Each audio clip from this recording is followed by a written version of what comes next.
Hello, everyone. It is Tuesday and we are live. Welcome to Tea Time with Dr. Sachin, your host of Women in Transition podcast, your Pied Piper on this very cold and dreary day. And because I had to move around because I didn't charge my computer, y'all.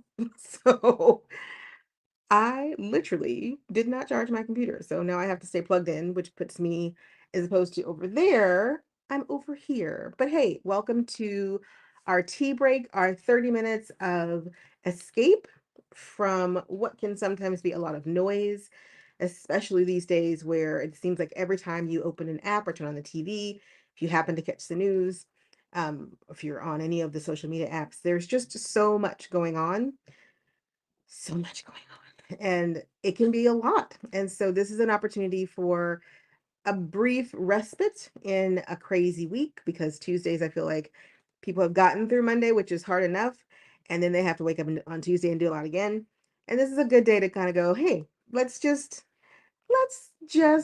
take a moment and breathe and release. Good morning, Cicely. Good morning. So um I labeled this the shutdown edition because we are in a shutdown, and because that is a very stressful thing for a lot of people. A lot of people. It's a very stressful moment. A lot of people are not sure how they're going to pay their bills next month. They're not sure if they're even going to have enough money to buy groceries, right? Like, people are stressed out. So I wanted to take some time to acknowledge that, hey, when we're talking about we lift all boats, like we all boats are lifting each other towards a better tomorrow. We've got some sisters in some boats that are looking a little less capable of lifting them right now. So I just wanted to take the moment to acknowledge that. So if you are in that boat and you watch this, just know that we are absolutely here and holding space, a very simple space, for you in these times. Also, thank you. I'm wearing a dress, my sweater dress, because it's cold. It's very cold. Not as cold as it was yesterday, but it's 55 here today, so it's a little chilly. We're also keeping our eyes on Jamaica, and this is one of the biggest storms to hit that island. I'm not even sure in my lifetime there's ever been a storm quite this big. Category 5 hurricane. So there's a lot happening, even on top of all the other stuff, right? So this is an opportunity, a chance to breathe and release, to have just a small snippet of time where we can just chit chat and think about something that is not so all encompassing. But I wanted to acknowledge the things that are happening in the world. So because those things, I think, we deserve it to be acknowledged, even as we also create and carve this space as an opportunity for a little bit of a respite from some of that heaviness. So it is, yeah, it is cold. It is like, in fact, I might have to grab a shawl as we are hanging out together. I might turn this way just a little bit so I can. There we go. I had to plug in my computer because I forgot to charge it, so it died as I was getting ready to go live. So now we're perched on the edge of a counter as opposed to where we normally are, which is hanging out over there. Yeah, Jamaica is really on my heart because I lived in the Caribbean for a year, not in Jamaica, but I lived in pretty close proximity. Um, and the waters, the warm waters, the waters have been getting warmer and warmer and warmer. And this hurricane is a direct result of the fact that it is so hot. The oceans are hot, hot, hot. And so there's just so much. So I just think it's important that we remind ourselves that there are pockets of the day where we can find a chance to breathe, because there are many people to worry about, many things to worry about, but we also have to keep ourselves in mind. We have to remind ourselves to breathe. We have to remind ourselves that it's okay to like release the tension. Oh, thank you for that. I appreciate that. I wanted to do so when I labeled this the shutdown edition, we're going to talk a little bit, just about how going into the holidays, some ideas as we go into the holidays that might make life a little bit easier. And then, this category 5 hurricane popped up, and it was like, okay, so we're going to just take some time and enjoy each other's reality of not being stressed out because we're standing in a place where there's a lot of stress. So there's a lot of stress. All right. Breathing and releasing, breathing and releasing. What are we drinking this morning? I'm actually working on hot chocolate because I really wanted hot chocolate. It's that kind of crisp fall feel where you're ready. You're ready for I'm not necessarily looking forward to the cold. I'm not a cold person. If it was up to me, it would be hot year round. It's not up to me. But I am appreciate some of the things that come along with fall. And one of those things is hot chocolate, which is what I'm going to be having myself as soon as the milk warms up. So I'm keeping my eye on it. Yeah, I have found that I'm reading a lot more. I read a ton anyway, but I'm also making sure to read a lot more fiction books because I'm living nonfiction. Like, right? Like we're living nonfiction so much that I feel like I want to read more fiction. When the reality of my when reality starts to bite, I retreat to fiction, to different worlds. So I've been reading a lot more fiction books, but I have definitely, definitely need some some stress relievers in my day. Okay, let me go make this hot chocolate. Give me just a moment to step over the cords. In fact, if I can turn it, I can't turn it. I can't turn it any further. Hang on a second. Hang on a minute. So we're gonna be having a superfood mushroom blend hot chocolate. I've had this before. I like it a lot. It tastes very chocolatey. So it doesn't taste, sometimes these hot chocolates taste like really chalky, um, and not good. They're not good. But this one actually tastes really well. It's the Ohm Superfood Mushroom Blend Hot Chocolate. It's actually pretty good. So yeah, I agree. This nonfiction storyline is getting on my nerves. Getting on my nerves. So I'm retreating into fiction a lot. I got this. Where did I get this? Whole Foods. I think I was in a Whole Foods. Yeah, I was thinking it might have been Trader Joe's, but they don't actually carry it. At least they didn't last time I was in there. So I think I got this at Whole Foods a few weeks ago because we were out shopping and I needed to stop in the grocery store to get something for dinner. And I'm pretty certain it was the Whole Foods because this is where I've gotten it before. So let me put a little mushroom blend. I know I'm off camera, just give me a moment. So I put my little mushroom blend, and because I'm just bougie, I also add a little cinnamon sugar to the mushroom blend because I just think hot chocolate tastes better with a little cinnamon in it. So I've got my mushrooms in my cup. And then I just add like a few shakes of cinnamon sugar because, again, I'm just bougie. I'm just bougie. And then because I'm not nearly bougie enough yet, I also, that was empty, add a dollop of honey because I just think honey makes everything taste better. So let me get my dollop of honey in. All right. And then, so here's the secret. Because sometimes hot chocolate doesn't exactly mix well. My mother actually taught me this trick a long time ago. You put in a dollop of honey to the powdery hot chocolate if you're using powder. If you're using real chocolate, then don't worry about it. But if you're using powder, you put in your dollop of honey and then you dissolve the chocolate powder into the honey so that it makes this kind of chocolatey paste. And that way, when you put in the hot liquid, it just melts. It just melts the chocolate into the milk, and you don't end up with the big old globs um of powder, right? Left over that you have to like chase around the cup and snash off to the side, and you never really get all the powder mixed into the hot milk because that separation. Anyway, all that to say, I made a slurry. I made a chocolatey slurry in the bottom of my cup with my honey and my, yeah, with my honey and my hot chocolate and my cinnamon sugar. And now I'm going to add the milk. So let me do that because it is ready. I was gently heating some almond milk, vanilla flavored, obviously, because I don't have enough going on. Right, and then I just pour.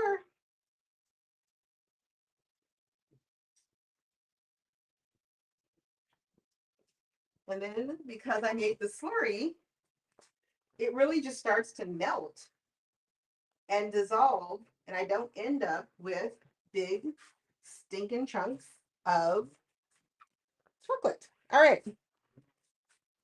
Ooh, you have a milk frother? I'm jealous. Okay. I need to get a milk frother. Does it work with almond milk because it doesn't have as much fat? We'll have to check it. Oh, hey, Michelle. Good morning to you. We are just discussing me making some hot chocolate, which is what I'm currently doing, and how I make like a hot chocolatey paste before putting in the hot milk so that it all, see, it just dissolves. I don't have these chunks of, you know how sometimes when you make hot chocolate and you put the hot milk in, then you end up with these pockets of unincorporated hot chocolate mix because it gets trapped. Slurry takes care of that. All right, it's ready. It's beautiful. It's lusciously beautiful, but it's also hot. It's made, it's steaming, so we'll put it to the side so I can actually drink it. All right, we'll put it over here until I can actually drink it. Okay, I'll have to check it out. Okay, I'm feeling left out of the milk frother club here. Everyone has a milk frother but me. Okay. Yes, I will definitely be checking out the milk frothers because I feel like this is going to be a nice addition to my winter hot chocolate drinking because I think hot chocolate just tastes better with milk. I don't get how people use water. That just seems weird. Just seems strange. Anyway, so we've made something warm to drink. We have um yeah, I do use a wire whisk sometime, but I just once my mom taught me how to make the slurry, the kind of, yeah, I guess you call it a slurry. It just makes life easier. Because um anything I put into it after that, just it all just dissolves so nicely in the hot liquid. It's beautiful. $6. Oh, see, I can do this. I definitely can do this. Okay, I'll be checking it out. I will be checking out the frothers. Definitely will be checking out the frothers. Um, yeah, if you catch the replay like 5 minutes, if you go like what, yeah, like maybe 5 minutes back, you'll see me making this slurry. I was talking through it, how I add the powder and then I'll put some cinnamon sugar because I like cinnamon in my hot chocolate. Put in some cinnamon sugar and anything else I want to add. And then I add a dollop of honey and then I combine all of that and it turns into this like chocolate paste. And then once you add the hot water, all of the granulated chocolate is absorbed. The honey kind of expands it and absorbs it and turns it into this nice slurry liquid. So then when you add the hot liquid, it just like melts. It just melts into chocolate and it's so fantastic. And you don't have those pockets of weird granulated chocolate that you always miss when you're stirring. That used to drive me crazy. Thanks to my mama though. She was like, "Why are you doing it the hard way? Didn't I teach you anything?" Listen. Ah, I do remember that song. Yes, yes, because she was like, "How you gonna make hot chocolate with water? Come on now. Let's just the taste of it is so fantastic. It's got this other level when you add a good milk product to it. Though I did try it with goat's milk once, it was not as good. But goat's milk was not as good. Oat milk, soy milk, almond milk, those are all fine because I don't like regular milk. Um, yeah, it's the way. It's the way drives me crazy. Not my favorite thing. Not my favorite thing. So I use a milk alternatives, and some are just better for hot chocolate than others. So I was thinking about the see, you got me turned on to this creamy oat milk. I'm gonna have to get some of that. I tried it in a chai that I got from where were we? I think it was Caribou Coffee, or it might have been Muddy's. Anyway, I got a chai and they were out of almond milk. So I said, "Do you have oat milk?" And she said, "Yes, we do." And I said, "I will try it." And it was fantastic. So you turning me on to the creamy oat milk. I like this. I'll be adding it to the shopping list. Um, so let's talk about dry skin, ladies. Let's contemplate this time of year, because though it is overcast and dreary and wet and cool and rainy, it is also wreaking havoc because it's that time of year. You would think with all of the rain falling out of the sky that we would be moisturized like crazy. Unfortunately, that is not the case. This is the time of year where we've got to like up our moisturizing routine. And because I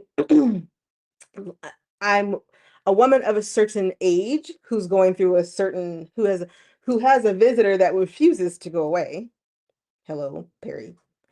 Um, I am constantly, right now especially, figuring out ways to keep moisture in my skin, because it doesn't matter if I slather lotion I get up, I do all the things I need to do. I slather lotion everywhere. By 12 o'clock, I'm dry as a bone, depending on the combination of things that I'm using. And that's what I wanted to ask you all.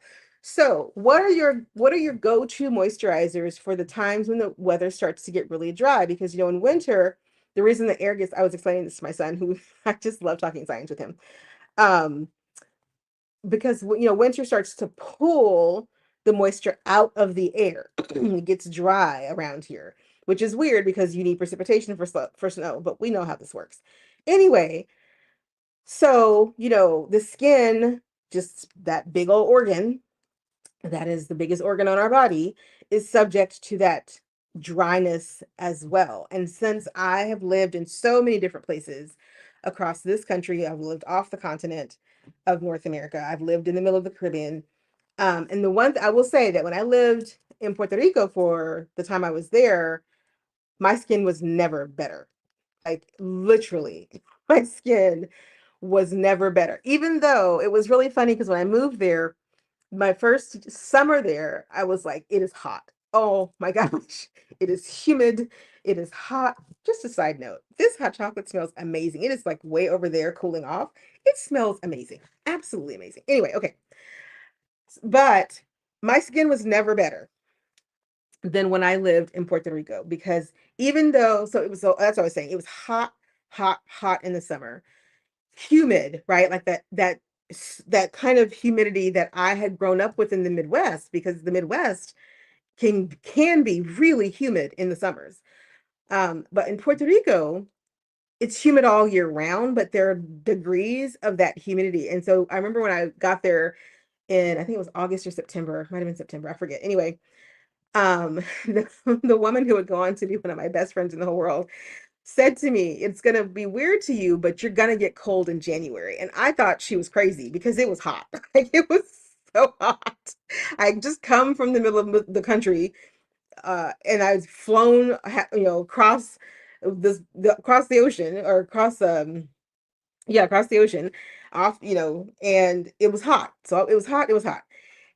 But she said, it's going to be weird, but your body's going to start to notice the adjustments in the humidity and you're going to get chilly. And that's how we know winter is coming. And I was like, you people are crazy.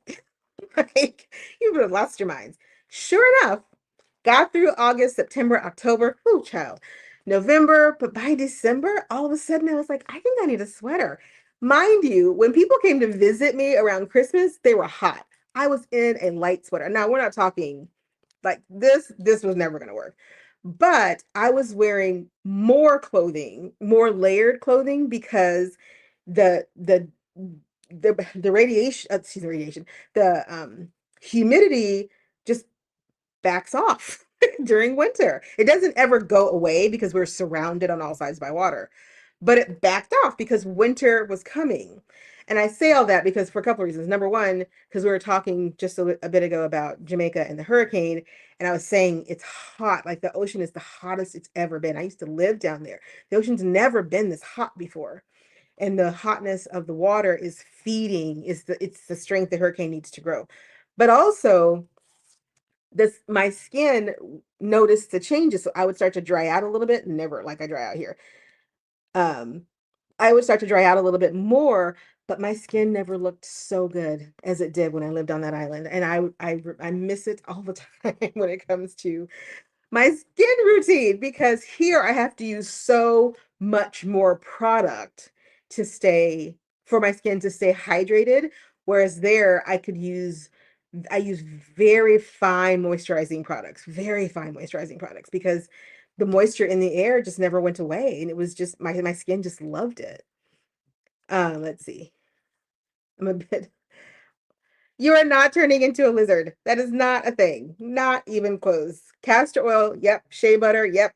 Coconut oil is for me is good for certain things, but it can actually dry me out, so I don't use it as much. But me and shea butter are like this. Yes. Living on an island, really you appreciate how much water you don't have to drink because you're surrounded by water. Now, I was drinking water all the time because it's also hot, it's humid. But so much of our lives is spent rehydrating ourselves because we don't live in places that keep moisture in the air. And so when I lived in a place where moisture was always in the air, constantly in the air, you just didn't have to work on rehydrating yourself all the time.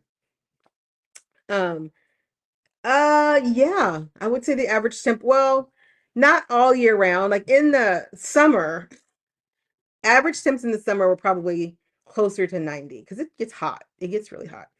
It's the humidity factor. But in the winter, I would say, yeah, probably in the high 70s, low 80s average temperature. Yeah, absolutely. I loved it. Yep. I love it. I love living by, and in fact, if I have my way, the next permanent move will be to back to an island of some kind, because I just love island living. I don't necessarily even need it to be a tropical island, though that would work. I like island living because I like the different pace of an island life. I think I was supposed to be on an island my whole life, and it just didn't work out that way. For some reason, I got stuck in the Great Plains and not an island. But we'll rectify that at some point. So yeah, it's different. It's different living in a place where it gets so dry. So I was, thanks to Miss Cicely, given some L'Occitane. And so I used one of those little L'Occitane packets that you sent me. And it was the 15% body butter, shea butter. And I was like, oh, I need this.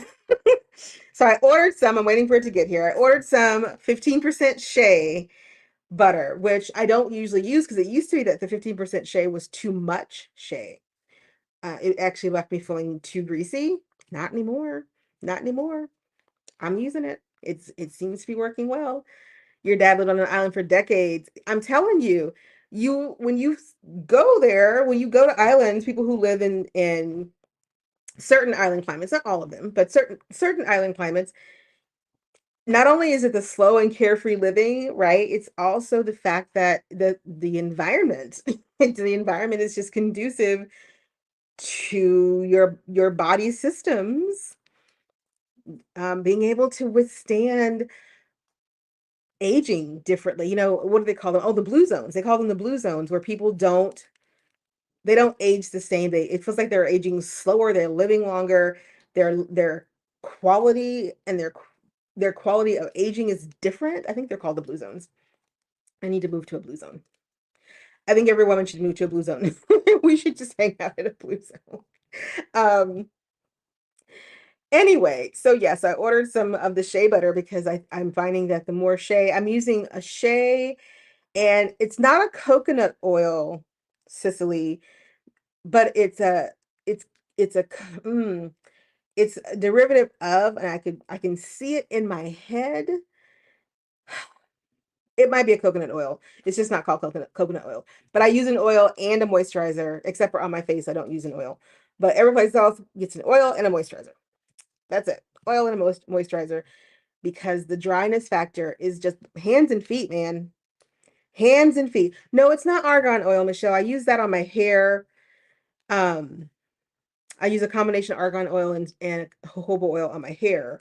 And though those are lovely oils for porous hair, they're for me, it's not good for my skin. They're too thin for my skin.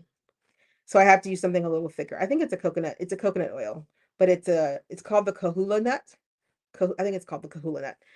So, but I love argan oil for the hair. That and jojoba oil for the hair are my go-tos for the most part, except in winter when everything starts to get a little more dry, including the hair. All the flyaways are still flying away.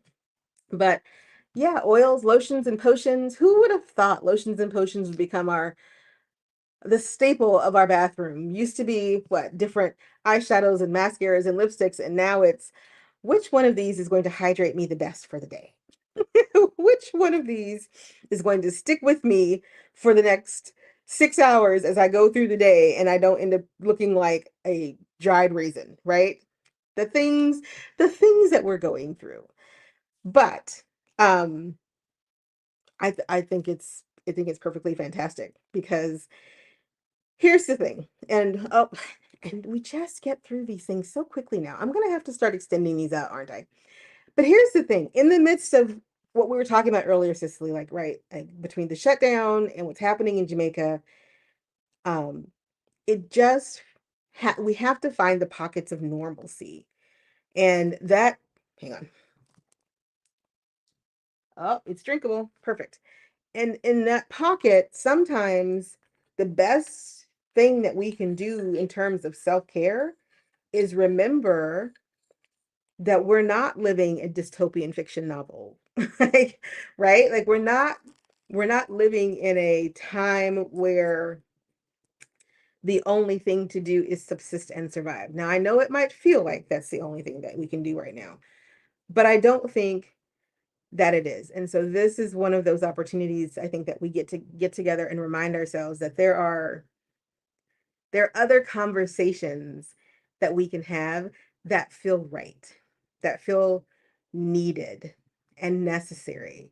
And I don't think I I kind of get irritated when people poo-poo normalcy as if having some semblance of normality in chaos is a bad thing. But people didn't get through chaotic times by leaning into chaos, right? Part of what they also reminded themselves of is that there are normal, like they still went to bed every night, hopefully, they still woke up the next morning, they still put food in their bellies, that some parts of life, life's chaos has to be anchored back into a normalcy or a normality that allows you to keep functioning. Because if you stop functioning because you're living literally from one heartbeat to the next in chaos, then what are we doing? How is anyone supposed to move forward? And how is anyone supposed to go out and fight the good fight if they can't be allowed a cup of hot cocoa and a conversation about shea nut oils and dry skin and what are you doing for the holidays, right? Like where there has to be a place where we can walk the road away from dystopia. Like there's another path to walk away from dystopia because I think the more we normalize, okay, I'm gonna get on my soapbox for a second. The more we normalize the dystopia as if the chaos is normal, and we start talking about the normal things as if they're the problem, we have lost the plot. When it's the dystopia and the chaos and the craziness that people assume like that's all we should be talking about. We shouldn't talk about the things that are just mundane and normal and silly. Then we have lost the plot. We have we're no longer fighting for a future where we can be normal. We have leaned into chaos, and leaning into chaos is a very dangerous thing to do. It is not a good sign when we choose to lean into the chaos, believing, I think, believing that in doing so it makes us stronger. We fight the chaos to return to normalcy. We don't fight normalcy as a way to keep engaging with the chaos. I think that's crazy, but I see people doing it. So I'm going to raise a hot chocolatey cup to a conversation, a place, a practice of peace that centers joy, that centers whatever joy you want it to center, that centers normal and however you need to define it in times of chaos, because it is the normal that we want to return to, not the chaos. I love Tuesdays. Yes, keeping joy alive and sharing. It's absolutely critical. It's absolutely critical. And I think people who don't have that right now are the people who are online being really hateful and hurtful and mean. Now, let me just say, I am not Pollyanna. So please don't, I'm not the one. I'm not Pollyanna. I do not believe that we all need to be peace, love, and enlightened with each other. I'm a Gemini of the first order. I will snap back in a heartbeat against things that I feel like I need to. But I am also not a pessimist. I'm not a pessimist. I wasn't raised to be a pessimist. I don't have that bent to be a pessimist. It's not in my nature. I want a world where people can be happy. I want a world where people can return to their normal lives and be content in their normality. I recognize that not everybody wants that for me. I don't have time for those people. I don't give them any play. I don't talk about them. I recognize that we are fighting against systemic oppression and issues that are going to require sometimes disruption of that normalcy. I get that. But ultimately, I want us to get to a place where I don't have to think about what I have to think about these days. I don't have to think about that. I don't want to think about it. I think about them because I have to, but I don't want to. I want to go back to the times that were boring. What is that very misused um, saying? The curse, the Chinese curse. I pray that you live in interesting times. It's a curse for a reason, right? Like the interesting times are interesting because they're chaotic, and nobody wants to spend all day long swimming in chaos. So I think that people are online being so all the time because they don't have a place of normalcy. They are swimming in the chaos. They are jacked in to the matrix of chaos, and they have forgotten before this started happening, there were issues that we could have been working on, right? Like this isn't new, it's just now. So keep holding on to things that make you sane because this isn't new. It's just now you're paying attention. That doesn't mean that we have to stop living a life of peace. Just doesn't. Okay, let's take a sip. Oh, the slurry works every time. It's so good. We're having superfood mushroom hot chocolate this morning. It is mentally and emotionally unstable. And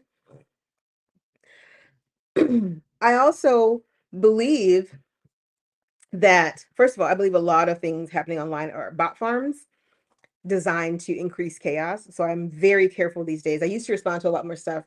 And then I remembered and I realized, and there was a news article just last week reminding us that there's a lot of money in rage farming. Um, and there's a lot of power in being able to make people angry. I don't know if y'all saw the story that they shut down like a bot farm, 49 million bots. And but it just reminded me of how much of online is not real.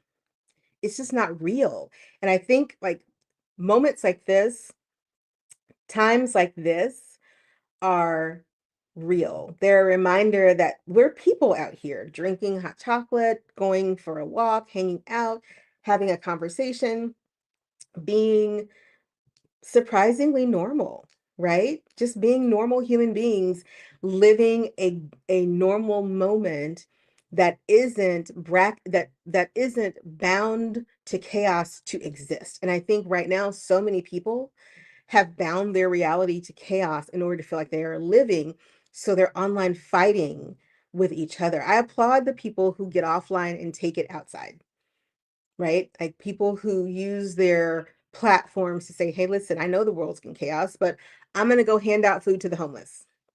And I'm going to take y'all with me so that you can see real people. Or we're going to, I'm going to show you my dogs playing in the park with other people doing typical dog things, right? just, oh, yes. Yes. Doom scrolling and rage clicking is what I call it. Doom scrolling and rage clicking. Y'all know I say it all the time, don't click the bait. A lot of the commentary, not a lot, but I would argue that at least 40% of the commentary out there is fake. And so and then you get sucked into it because the bot farms feed themselves.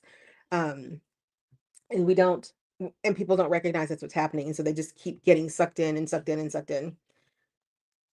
It's very difficult these days, but that's where we cut through the noise and we say, we're going to go play in the garden, right? We're going to go for a walk. We're going to have something to drink. We're going to check in with our girls on Tuesday mornings and talk about whatever it is that we want to talk about that recenters our our lives, that recenters ourselves, that brings our cortisol levels down, raises our serotonin levels up, and reminds us that we're human beings in the process of a transitionary moment.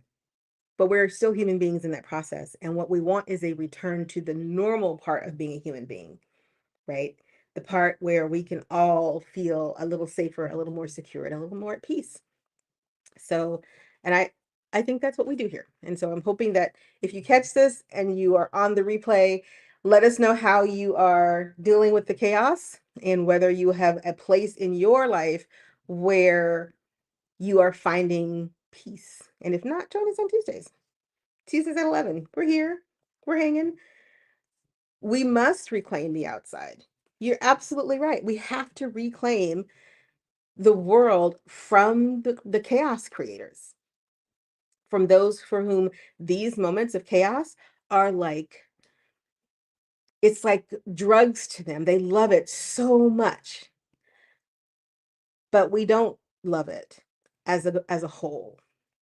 We find ways to bring structure back because we want to actually live and not just exist in chaos. There's a reason nobody moves to certain countries where they are one step away from complete anarchy, right? Like there's a reason no one is going in droves to those places to live in those places. Because for as much as we might enjoy the occasional back and forth with people, what we really just want is to be able to live in peace. We don't love chaos. We want to reclaim the world for the peaceful ones. Now, again, I'm not a pacifist, not a pacifist, but I do believe that the inheritance of the world is that I get to live in it and I don't have to fight every single day just to do so. That's my right. And I intend to fight for that right in whatever ways necessary while also protecting my peace. That is what I have to say about it. Y'all have let me talk to you for way longer than I'm supposed to. Way longer than I'm supposed to. So thank you for joining me. My hot chocolate is fine. At some point in time, if I make this before the live, then I could be drinking it with you all. But I have to wait for it to cool down because it's really hot. It's really hot. All right. Mm. Before we leave, next Tuesday, we'll be in November. We'll be in a whole new month next Tuesday. We're racing towards fall. I was thinking that we would do maybe, I know Cicely, you're doing Friday night live streams. And we should all come and join because you're doing Cozy Fridays, which I love. I think we should think about, I need to decorate the house. So I have three thoughts in my head, so let me converge them into one. We're going to start decorating the house for the holidays. I like the holidays. I like decorating the house. I think we should have a decorating party. I think we should have a special live stream where we talk about our favorite decorations or we decorate a little bit of something together. We'll have to think this through. We'll have to think it through. Maybe we'll throw a little decorating party and hang out together while some decoration is going on. We'll see. I'll think this through. I will think this through. I have big ideas. I am a woman of big ideas. So we'll see if I can't make this happen. We'll see. I need to take peace this. Okay. Then we will send you waves of peace so that you feel like you have a peace shield around you for whatever it is that you are encountering this week, for whatever it is that may come your way. We all get to wear our peace shields around us. And a friend of mine this morning just said, back my words back to me, just said, not everything is your business. So quit trying to fix it. So I'm going to leave that here for us. Not everything is our business. So we don't have to try and fix it. Some things are just none of our business. Some things are, but a whole lot more things aren't our problems to solve, and yet we keep trying to solve them. Just putting it out there. Just putting it out there. All right. So I see some I'm game. I see a Christmas tree. Hi, Diana. I think we should figure out how to make this happen. We could, all right, I have to think about it. I have to think about it.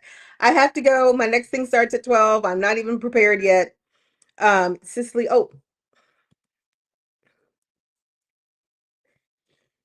Cicely, tell us how to find you on Fridays, on Cozy Fridays.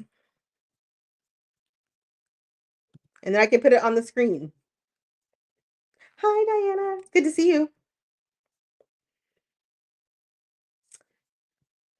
Um, I think Cicely's still here. In case she's not, I'm going to drop her. Hang on.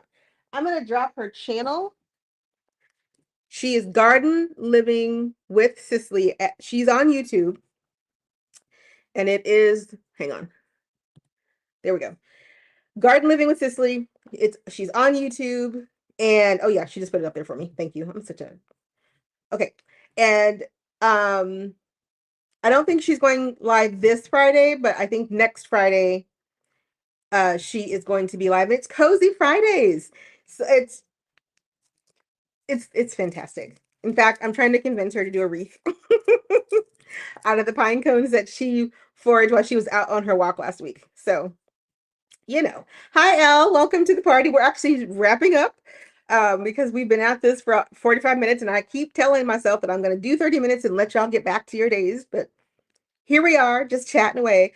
But in case November 7th at 8 o'clock. Perfect. Thank you. I can put this on the screen now. So the next one is November 7th at 8 o'clock, cozy time with Miss Cicely on her channel. So if you don't know her channel, head on over, give her a subscribe, and hang out. I thought about doing something for Halloween. We love Halloween in my world. It's a great holiday for us, but we haven't even dug out our decorations or anything because I've just been so busy. And I wanted to coordinate something for online on Friday, and I just don't think it's going to happen. There's too many things happening. There's too much going on this week. And honestly, by the time Friday gets here this week, I'll have spent some time behind my peace shield because there's a lot going on. There's a lot going on. So Friday, but who knows? Maybe I'll pop online Friday night and say, hey, anyway, just because it is Friday night and it is Halloween and I do love Halloween.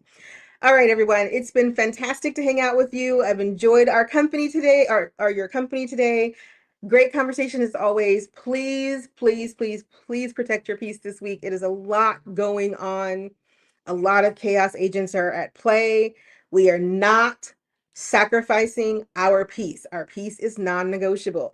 But if you find your peace cracking, or if you find that the shore underneath your feet is shifting a little bit more than you want it to, then just remember rule number one. Your peace is non-negotiable. So when your peace becomes non-negotiable, when you refuse to put your peace on the altar, on the table as the thing that gets negotiated off for somebody else, when that becomes a non-starter, you're going to find that everything else gets really clear.